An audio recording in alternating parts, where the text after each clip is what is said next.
오늘 저는 함께 읽었던 말씀을 중심으로 너희가 먹을 것을 주라, 이런 제목으로 말씀을 전하겠습니다.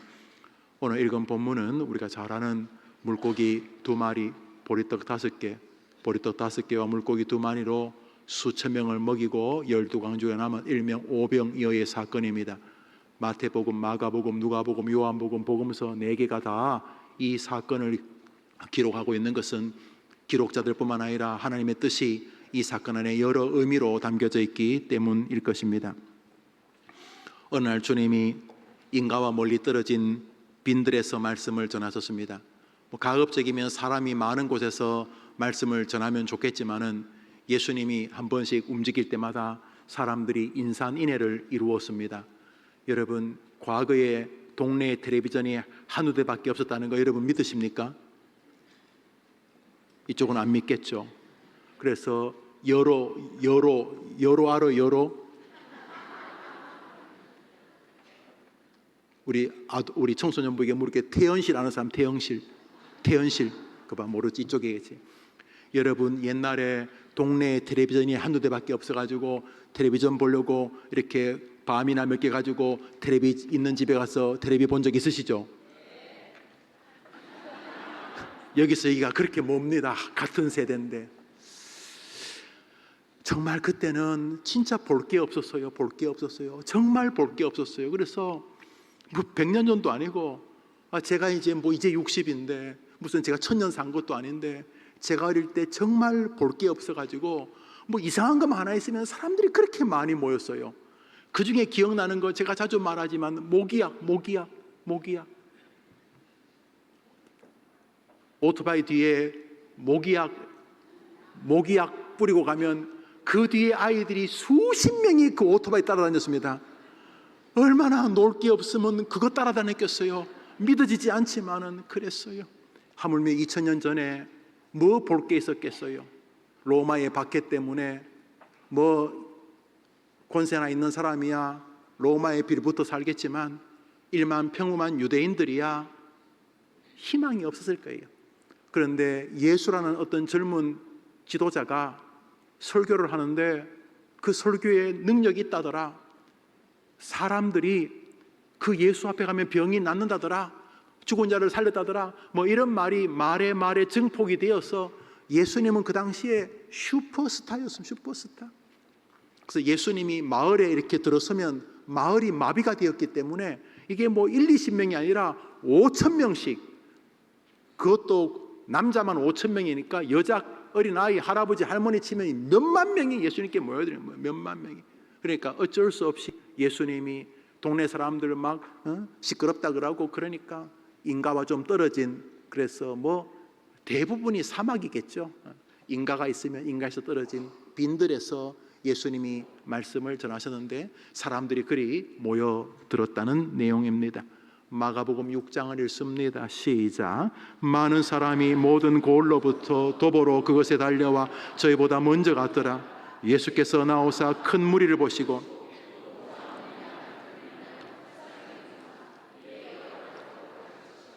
예수님께서 도저히 여기서 설교를 할 수가 없어서 조금씩 뒤로 물리다가 그냥 저 천병까지 가는 것처럼 그냥 많은 사람들이 올 수 있는 빈들이야 아무데나 앉으면 되니까 빈들로 가셨습니다. 그래서 예수님이 거기서 설교를 했는데 참 많은 사람들이 먹을 것도 없지만 정서적으로 로마의 박해 속에서 꿈과 미래를 도모할 수 없는 이스라엘의 많은 패배주의가 가득해 있는 그 이스라엘 사람들에게 예수님이 불쌍히 여겨서 설교를 하기 시작하셨습니다. 설교가 5분, 10분, 20분, 30분이 지났는데 설교에 사람들이 빠져들었던 것 같습니다. 설교를 시작했는지가 몇 시간이 흘렀는지 해가 지기 시작했습니다. 설교를 끝날 때쯤 완전히 해는 사라지고 어둠이 내리게 되었습니다. 그때부터 걱정하는 사람이 생겼습니다. 예수님의 제자들입니다. 아니, 저 많은 2만 명이나 되는 사람이 예수님 설교 끝나고 이 시간까지 붙잡아 놓고 뭐 하시는 겁니까? 이런다든지 괜히 또 시비 걸지 않을까 이런 생각이 들어가지고 그랬는지 제 아들이 예수님이 이 설교를 이렇게 끝내기가 무섭게 예수님께로 쓱 달려와서 이렇게 이야기를 합니다.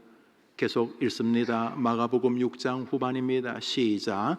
때가 저물어 가매 제 아들이 예수께 나와 여짜오되 이곳은 빈들이요 때도 저물어 가니 무리를 보내어 두루 총과 마을로 가서 무엇을 사 먹게 하옵소서. 이 말 안에는 괜히 자기들에게 뭐 음식 구해오라고 하실 것 같은 좀 일거리에 대한 부담도 있고, 또 예수님 갑자기 엉뚱한 말씀하시고 그러면 자기들만 귀찮아지고, 또 민원, 사람들이 민원을 제기하고 그러면 괜히 어색해지고, 그러니까 예수님 이제 설교 이제 그만하시고. 저는 이 본문 볼 때마다 위로가 돼요. 김 목사 설교가 긴 게 아니다. 나는 설교 끝나서 밤이 된 적 없으니까. 그래서 예수님께서 그 말을 들으셨어요. 예수님도 어두워지는 거 다 아시니까. 누구보다도 예수님은 그 사람들을 불쌍히 여기는 분이시니까. 근데 예수님께서 제 아들이, 예수님은 빈들입니다. 뭐 식당도 없고 해가 집니다. 가다가 배고프다 그러고 괜히 입 툭 튀어나가지고 설교도 좀 대충 해야지. 국수 다 붓는데 매일 하는 거 가지고 이렇게. 우리 교인들 말하는 거 아니에요. 2000년 전에 그랬다는 거예요. 제 아들이 이런 생각 저런 생각을 가지고 예수님께, 예수님 이제 말씀 마무리하시고 이제 좀 돌려보내시면 좋겠습니다, 이렇게 말을 했어요. 예수님도 뭐 예수님은 해지는 거 모르시겠어요.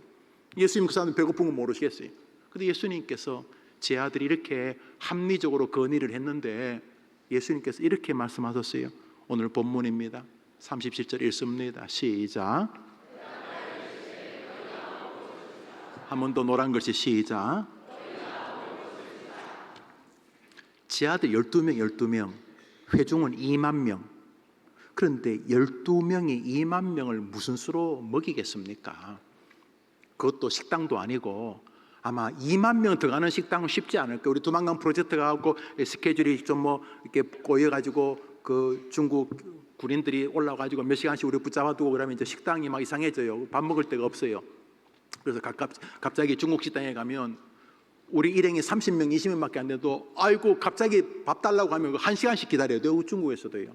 하물며 2,000명도 아니고 2만 명 밥을 식당도 없는 사막에서 어떻게 합니까? 그런데 예수님께서 그래, 그렇지, 쟤들이 배고프지. 그러니까 너희들이 먹을 것을 주라, 이렇게 말씀을 하셨습니다. 우리는 이 말씀 배후에 무슨 일이 일어났는지 다 압니다. 주님께서 어린애 도시락 가지고 다 그들을 배가 터지게 먹이고도 12가지를 거두었다는 사실을 마태, 마가, 누가, 요한복음이 다 기록하니까 우리는 다 알고 있지만 제 아들은 지금 모릅니다. 뭐요 예수님? 우리 보고요? 우리가요? 여기 지금 밤인데요? 빈들인데요? 사막인데요? 식당도 없고, 설령 식당이 있다고 해도 200데나리온에 돈이, 빵 하나 뭐 우유 조그만 거 하나 주더라도 그 정도의 돈이 필요합니다. 이거 불가능합니다. 자, 이런 내용인 거지요. 이제 이 본문 전체를 읽습니다. 시작. 이르시되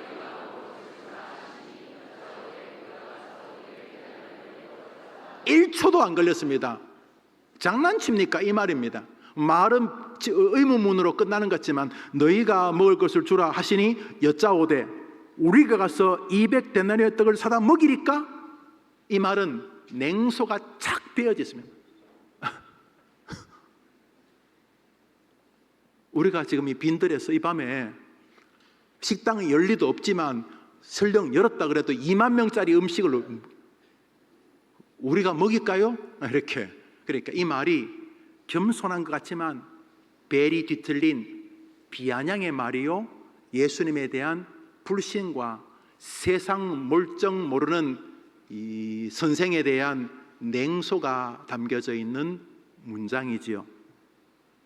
도대체 말이 됩니까?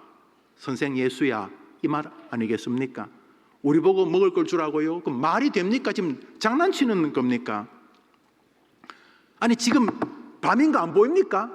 여기가 지금 식당촌도 아니고 여기 사막입니다. 사막. 사막에서 이 밤에 2만 명을 우리 12명이 무슨 수로 먹입니까? 설령 먹일 수 있다 그래도 돈도 없습니다. 지금 돈이 어디 있습니까? 이 말입니다. 그러니까 예수님이 제 아들이 예수님 밤이 깊었으니까 좀 돌려보내면 좋겠습니다. 길이 없습니다. 이렇게 말했더니 제 아들이 그래 너희들이 먹을 것을 주라 이렇게 말하니까 곧바로 탁 튑니다.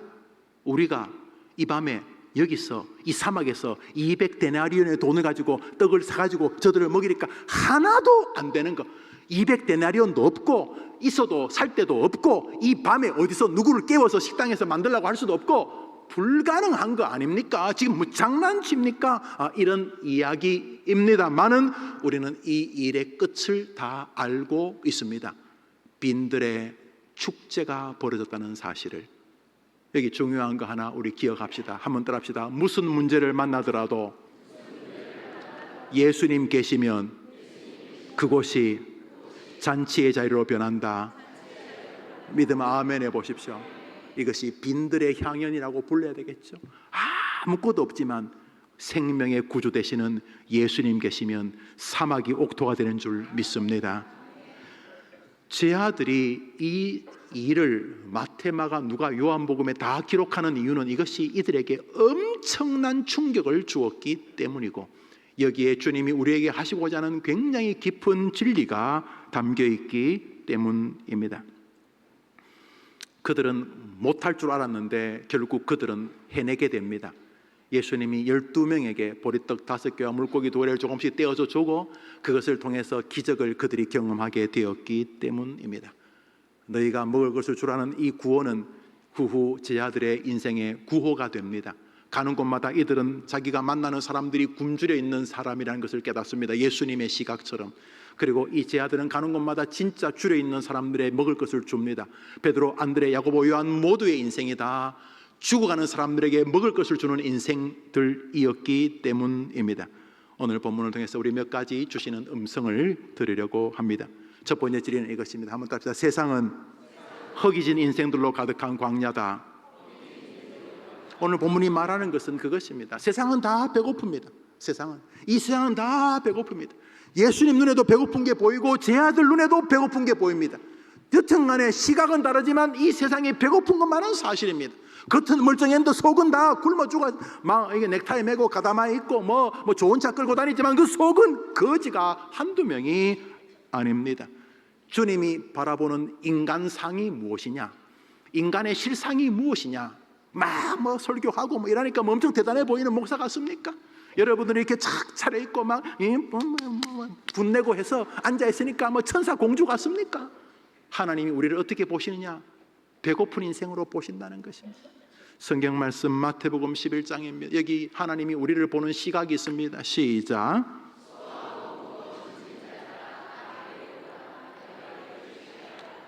주님이 세상을 향한 정의는 이것입니다. 수고하고 무거운 짐진 인생. 이게 주님이 우리를 보는 우리의 본질입니다. 암만 포장을 하고 변장을 하고 화장을 해도 주님이 우리를 아십니다. 우리는 허기진 존재들입니다. 총각 처녀는 그 나름대로 힘들고 가정을 이루면 그 나름대로 힘들고 자식이 생기면 그 나름대로 힘들고 그 나름대로 힘들고 그 나름대로 힘들었어요. 마지막 임종을 앞두고도 그 나름대로 힘든 인생길은 수고하고 무거운 짐진 여정이라는 것입니다. 오늘 본문은 제 아들의 인생의 중요한 방향타가 되고 인생의 아주 중요한 교훈의 시금석이 되었습니다. 제 아들은 그때부터 예수님의 부활을 경험한 이후로부터 이 사건을 계속 리마인드한 게 분명합니다. 세상을 보는 시각, 사람은 줄여있는 존재라는 것입니다. 마가복음 6장에서 예수님이 사람을 보는 눈을 이렇게 기록합니다. 시작. 예수께서 나오사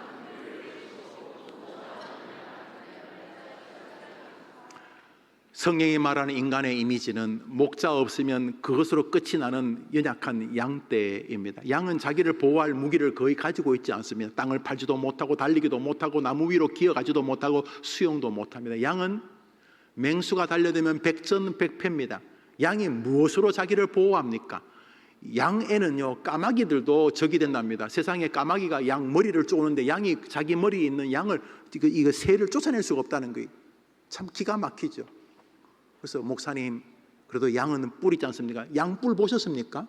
스프링처럼 되어 있는 거 그거는요 안마할 때 도움 될 것 같아요. 안마할 때 양뿔에 맞춰서 사슴이나 염소뿔에는 받쳐 죽지만 양뿔에는 받쳐 죽기가 어렵습니다. 양은 도무지 목자가 없으면 죽은 목숨입니다. 주님이 인간을 어떻게 본다고요? 목자 없는 양떼로 보신다는 것입니다. 오병이어 사건 이후로 주님의 제자들은 사람들을 그렇게 보았습니다. 해림교회 성도님들, 오늘 본문에서 먼저 여러분 자신을 그래 보시는 게 진실입니다. 여러분은 수고하고 무거운 존재들입니다. 인생길이 무거운 것이 비정상이 아니고 정상인 것입니다. 공부하는 여정이 힘든 게 진실입니다. 여러분만 특별히 저주받은 게 아니고 길이 보이지 않고 앞길이 답답하고 내가 청년이 되고 장년이 되었을 때 내가 내 앞길을 살아갈 수 있겠는가? 앞길이 답답한 게 그게 정상입니다. 오늘 본문에 보십시오. 인생은 줄에 있다. 그것이 주님이 우리에게 말하고자 하는 의도입니다.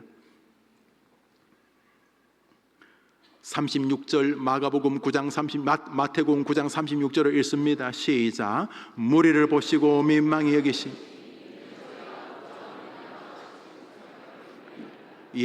세상은 줄여 있는 인생들의 땅입니다.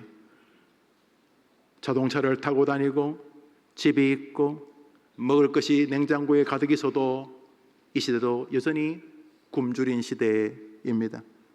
오늘 본문의 사람들은 떡이 없지만은 우리 시대는 떡보다도 사랑과 이해와 용납과 배려와 안식이 없는 가난한 굶주린 시대입니다.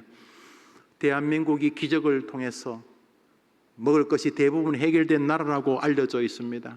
그렇지만 대한민국은 지금 굶어 죽어가는 사람들이 너무 많습니다.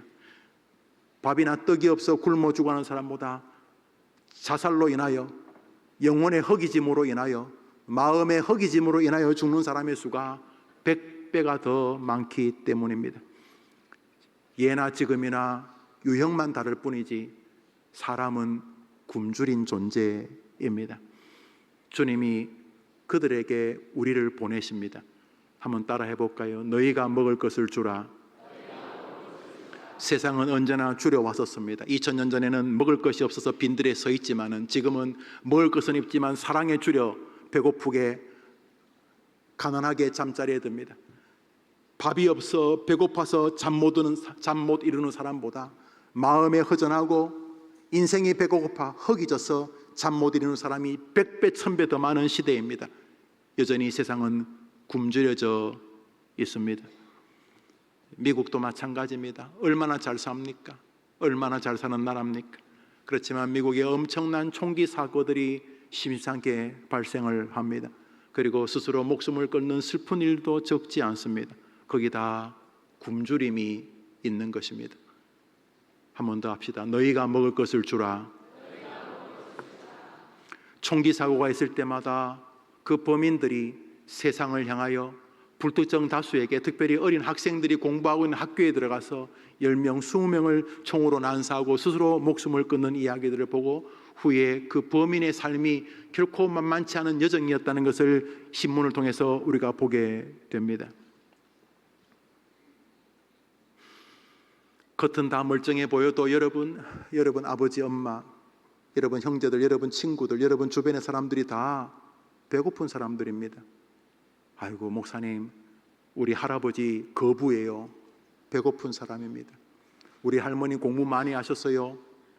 배고픈 인생입니다. 주님이 사람을 보는 눈은 무엇인가? 수고하고 무거운 짐진 자가 인생의 모습이고, 우리 주님이 보시는 인생은 어떤 사람들인가? 목자가 없이는 버티는 것처럼 보이지만 사실은 멸망으로 가는 길은 양떼와 같은 존재들이라는 것입니다. 베드로전서에서 베드로가 말합니다. 읽습니다. 시작. 갈 길을 알지 못하지만 또 길을 떠나는 나그네와 행인 같은 것이 우리 여정입니다.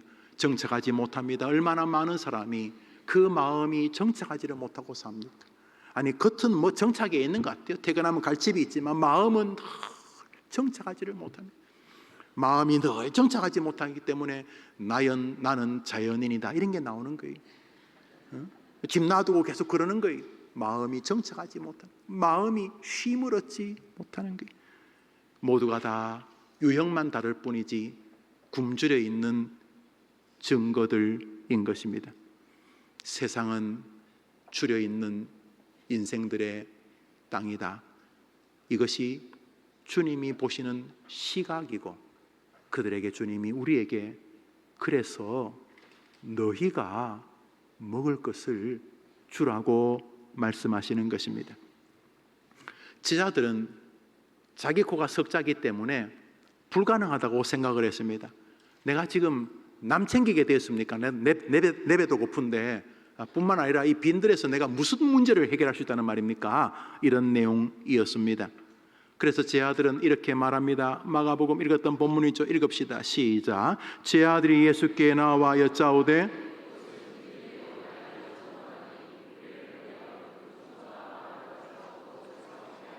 제 아들의 생각은 자기들이 할 수 없는 것에 대한 불가능의 통보였습니다. 저는 못합니다. 우리도 12명이 뭘 하겠습니까?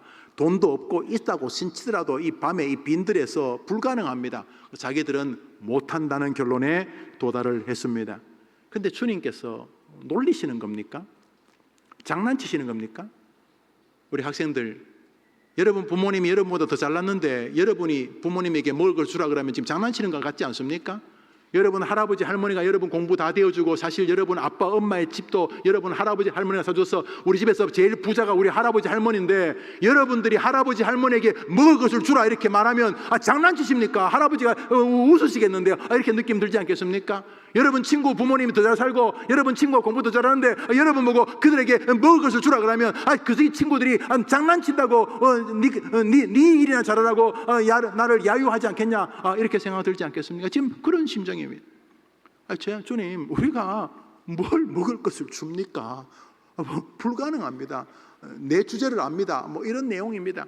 여튼간에 안 된다, 이런 내용이었습니다. 그런데 결국 줍니다. 이 12명의 제자가 그 모든 배고픈 사람들을 다 먹이고 모두가 배부르게 한 다음에 12광주리가 남게 됩니다. 왜요? 그들은 변수 하나를 마음의 중심에 두지 않고 설계하고 판단하고 결론을 내렸습니다. 예수 그리스도 생명의 떡이십니다. 그들이 예수를 변수에 놓지 않고 자기들의 역량과 자기들이 가진 것으로는 해결이 안 된다는 말은 정답이었습니다. 그렇지만 그들은 놓친 게 있습니다. 우리 구주 예수 그리스도, 생명의 떡이신 그분에게 제 아들이 도움을 구했다면 영광의 주인공으로 더 멋지게 역사에 등장했을 것이 분명합니다. 그때 주님께서 다 자리에 앉으라 그럽니다. 그리고 안드레가 찾아온 어린애 도시락을 가지고 기도하시고 그 도시락을 제 아들에게 주면서 너희들이 저들에게 나눠주라고 할 때 어린애 도시락 하나밖에 안 되는 것을 가지고 오병이어의 역사의 능력으로 사용하셨습니다. 중요한 것은 떡이 아니라 예수님입니다. 예수님 계시면 기적은 이어진다고 믿으시면 아멘 해보십시오. 우리 학생들, 예수님 계시면 여러분이 어떤 인생이든 상관없어요. 여러분의 자질도 별로 중요하지 않아요. 이분이 계시면 생명의 떡이시오, 생명의 물이시오, 영생의 주인공이시오, 전능하신 예수님 계시면 빈들이 아니라 불못불 속에서도 사자굴 속에서도 여러분이 역사의 주인공이 될 줄 믿으시기를 바라요. 예수님이 계시면. 훗날 제 아들은 너희가 먹을 것을 주라는 명령을 조금도 두려워하지 않았습니다. 왜요? 자기들에게는 먹을 것을 주라고 하셨던 예수님이 생명의 떡이요 영원한 자신의 보호자라는 사실의 믿음으로 그들을 붙잡았기 때문입니다. 예수 있으면 이길 수 있는 세상인 줄 믿으시기를 바랍니다. 결국 우리가 쓰러지는 것은 예수 빼고 계산하기 때문입니다. 예수 빼고 주판을 돌립니다. 결론 안됨. 예수 빼고 계산합니다. 결론 저 사람이 나보다 세기 때문에 안됨. 예수를 빼고 계산하니 나는 한계가 있으니 안 돼. 예수를 빼고 계산하니 저들이 더 뛰어나니까 안 돼. 예수를 빼고 나고 계산하면 빈들이고 밤이고 어쩌고 저쩌고 하지만 예수가 개입되면 뒤집어지는 줄 믿습니다. 이게 기독교 아닙니까? 아닙니까? 약간 상식적이야 기독교입니까? 예수님까지 개입하지 말고 여러분 힘으로 사는 게 자립심입니까? 그게 기독교입니까? 예수님은 뭐 죽어서 천국 갈 때 정도는 필요하고 평소에는 먹고 살고 애 키우고 인생을 살고 늙어가고 병들고 죽어갈 때는 예수님 별 효력이 없는 분입니까? 이분은 그냥 천국 갈 때 좀 필요한 분입니까? 이분은 그냥 기도할 때 끝날 때 이렇게 언급하는 그냥 이렇게 그냥 수식어 같은 인물입니까? 예수님은? 이분은 그냥 현실과는 동떨어진 겁니까? 현실은 여러분이 그냥 아침에 출근하고 여러분이 열심히 욕먹고 열심히 장사하고 열심히 고객 관리하고 그렇게 사는 겁니까? 이분은 평소에는 별 능력이 없는 것입니까? 아닙니다. 예수가 계시면 우리가 모든 면에서 이기게 될 줄 우리는 믿습니다. 이게 기독교인 아닙니까? 기독이란 말이 예수라는 뜻입니다. 예수를 믿는 것입니다. 제 아들은 예수가 생명의 떡이라는 사실을 몰랐습니다. 그러나 이 사건 이후로 그들에게 예수님은 강력한 인상으로 다가갔고 예수님의 부활 이후에 이 오병이어 사건은 예수를 믿는 모든 제 아들의 용기를 주는 원천이 되었던 것입니다. 왜요? 그들은 진정한 생명의 떡, 사람들을 먹여야 될 떡을 발견했기 때문입니다. 그들은 죽을 때까지 너희가 먹을 것을 주라는 것이 감격스러운 명령인 걸 깨달았을 것입니다. 왜요? 예수가 생명의 떡이시기 때문입니다. 한번 따라합시다. 너희가 먹을 것을 주라. 2000년 전 어느 언덕에서 주님이 하신 이 말씀은 우리의 모든 사명과 연관이 되어 있습니다.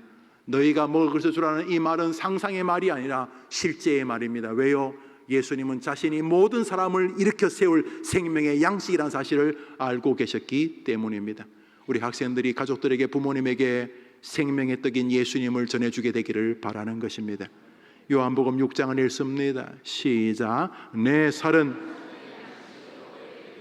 바로 우리 구주 예수님이십니다. 생명의 떡이신 예수님입니다. 모든 굶주린 자를 해결하는 음식이십니다. 예수. 죽어가는 사람을 살리는 길이 바로 여기에 있습니다. 여러분들이 가서 먹을 것을 주는 한 주간이 되기를 축복하는 것입니다.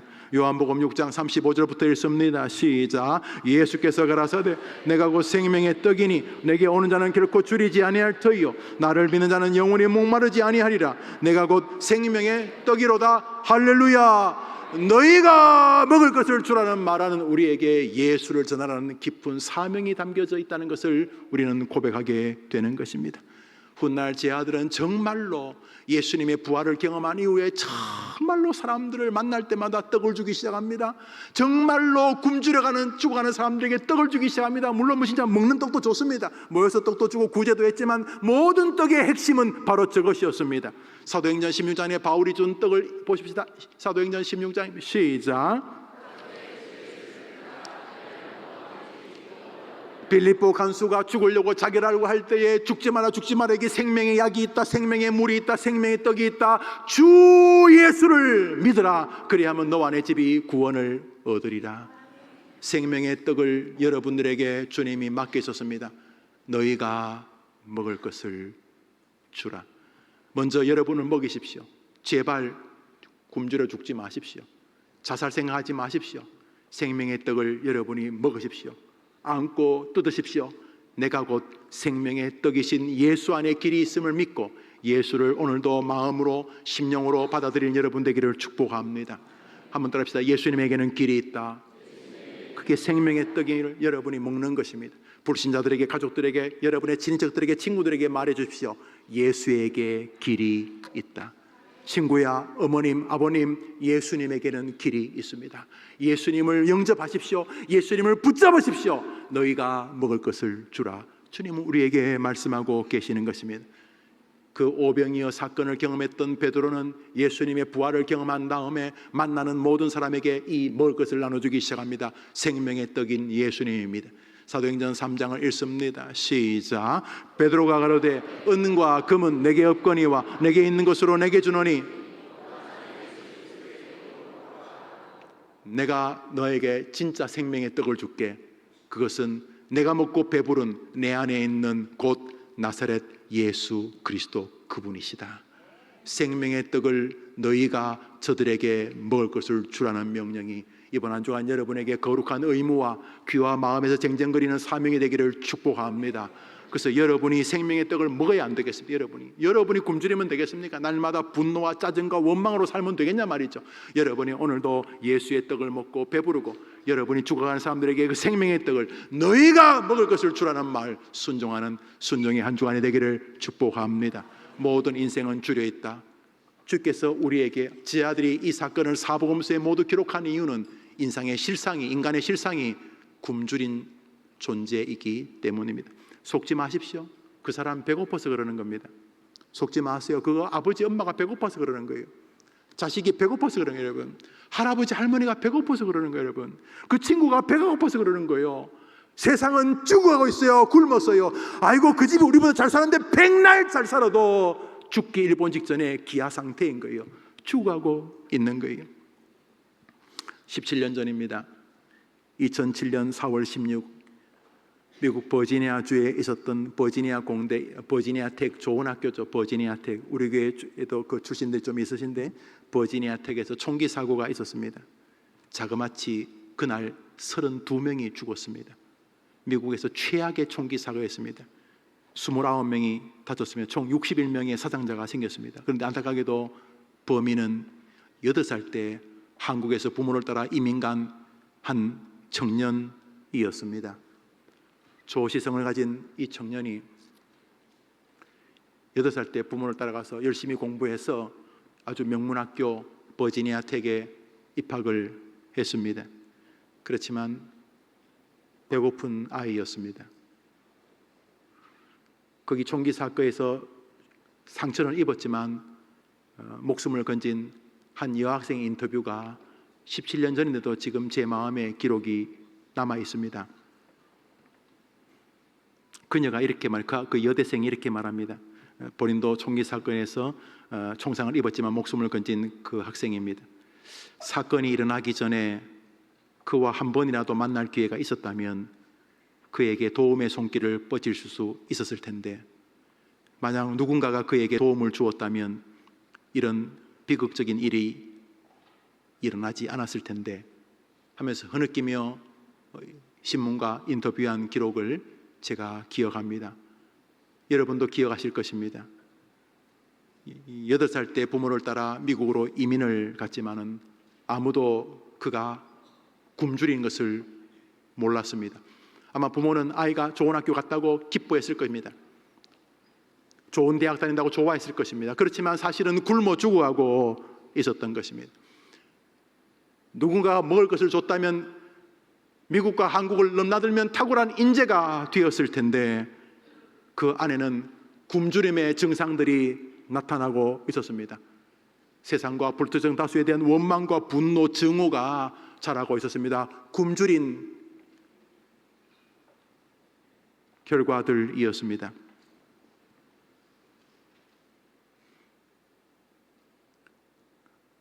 사건이 나기 전에 그와 한 번이라도 만날 기회가 있었다면 그에게 도움의 손길을 뻗칠 수 있었을 텐데, 그렇습니다. 그 청년은 필사적으로 살려달라고 외치고 있었는데 주변에 있는 기독교인들이 지 살기 바쁘다고, 예배당 짓기 바쁘다고, 목회하기 바쁘다고 굶어 죽어가는 사람을 몰랐던 것입니다. 한번 따라 합시다. 너희가 먹을 것을 주라. 주님, 우리 장난치는 거 아닙니다. 예수님이 장난치시겠습니까? 주님, 먹을 것을 주라는 말은 훗날 예수님의 부활을 경험한 제자들은 단 한 명도 그것을 거역하지 않았습니다. 왜요? 주님께서 생명의 떡으로 옆에 계시는 이상 자기들에게 이 땅에 존재하는 이유가 저 굶어 죽어가는 사람들에게 이 생명의 떡을 전해주는 데 있다는 것을 깨달았기 때문입니다.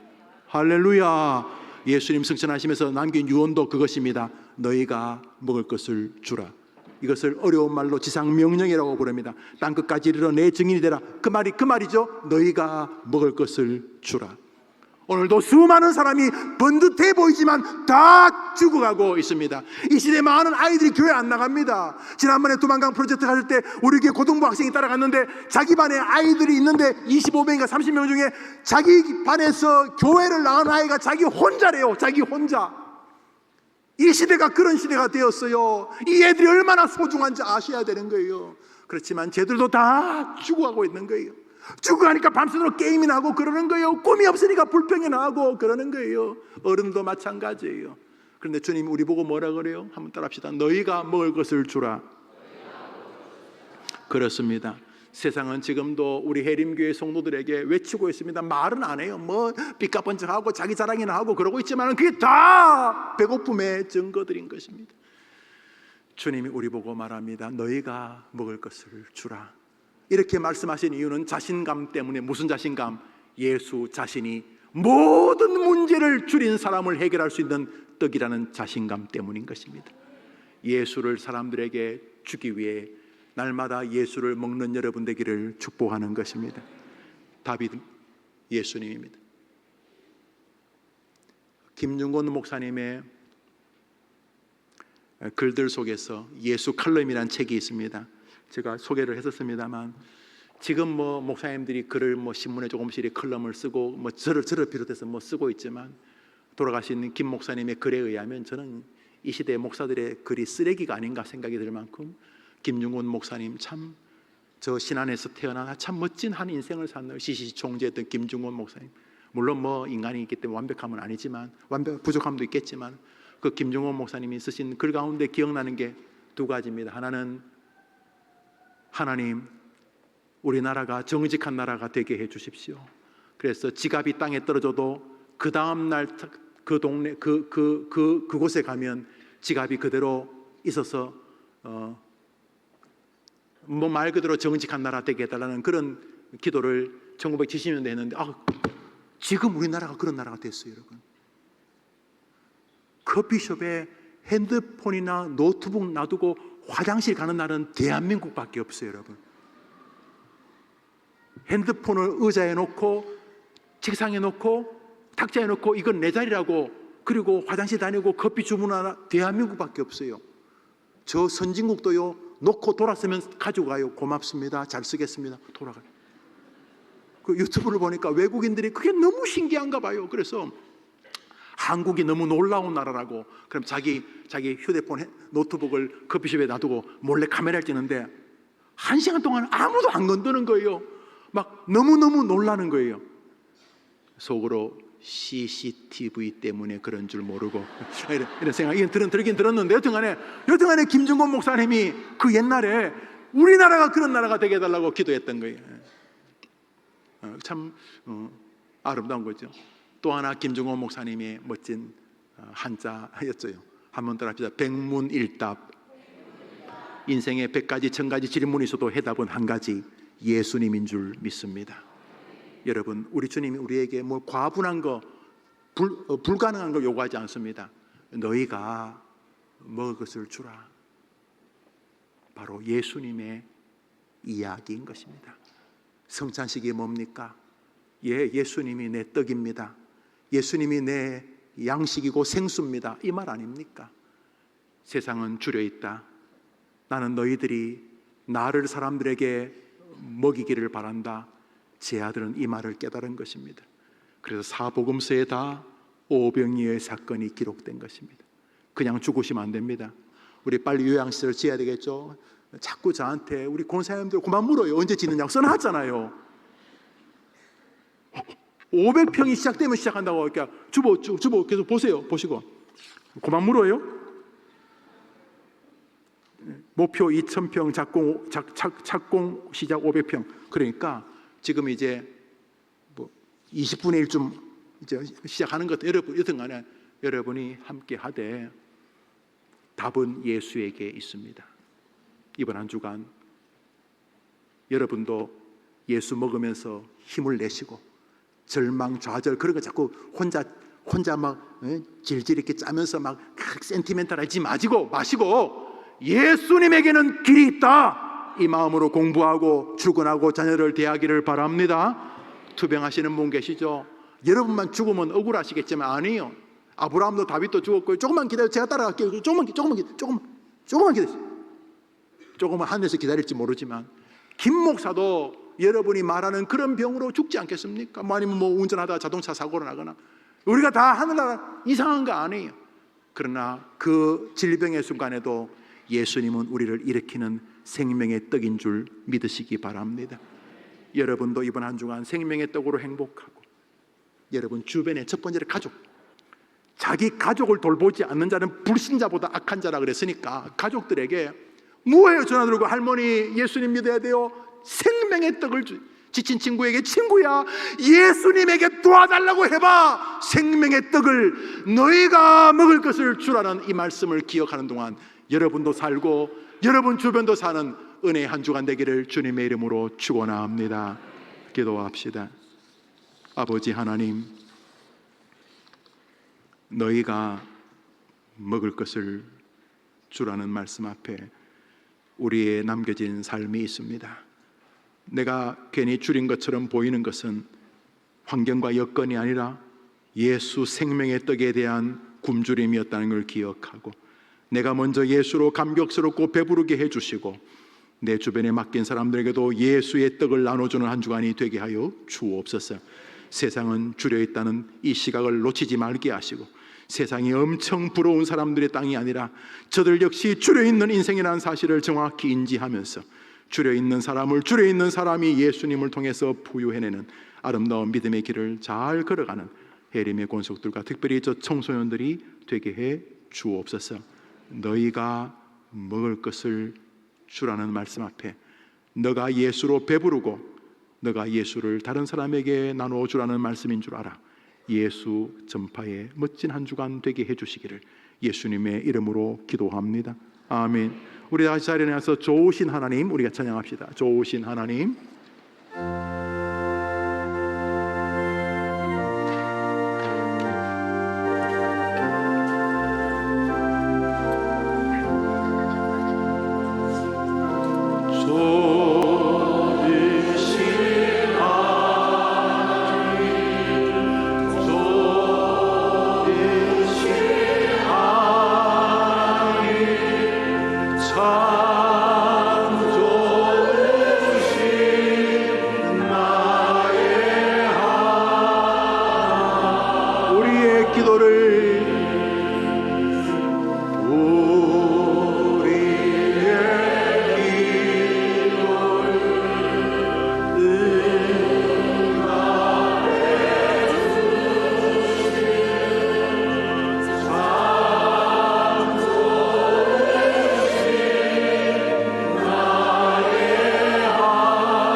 짧게 한 1분만 기도합시다. 기도는 두 가지 주제입니다. 하나는 함께 합시다. 하나님, 제가 어떤 삶을 살더라도 어떤 어려움을 만나더라도 예수님에게는 길이 있다고 생명의 떡을 믿는 믿음을 갖게 하옵소서. 동일한 마음으로 지친 이들에게 예수님에겐 길이 있다고 전할 수 있도록 도와주옵소서. 이 제목으로 기도하는데 예수님에게는 길이 있다. 여러분이 아프고 다리가 몽둥이가 부러지고 친구에게 배신을 당하고 재산이 다 사라지고 몸에 병이 생겨도 예수님에게 길이 있는 건 진짜잖아요. 예수님에게는 길이 있다. 사자굴에 던져지고 불못불에 던져지고 뭐가 그래도 예수님에게는 길이 있는 게 맞으니까 내가 마지막 날 주님 뵈는 때까지 예수님에게 길이 있다는 이 믿음과 함께 주변의 사람들에게 힘내라, 예수님에게는 길이 있다고 말해줘서 그가 예수를 만나고 새로운 삶을 살 수 있는 나와 내 삶이 되게 해달라고 이 제목으로 한번 기도합시다. 하나님 아버지, 줄여 있습니다. 멀쩡하게 예배당에 앉아있지만은 사실은 정신적으로 이미 굶주려 있습니다. 영양실조입니다. 정서적으로 영양실조입니다. 꿈이 사라졌습니다. 영양실조입니다. 하나님 아버지, 그렇지만 오늘 말씀을 보면서 예수님에게는 길이 있다는 것을 봅니다.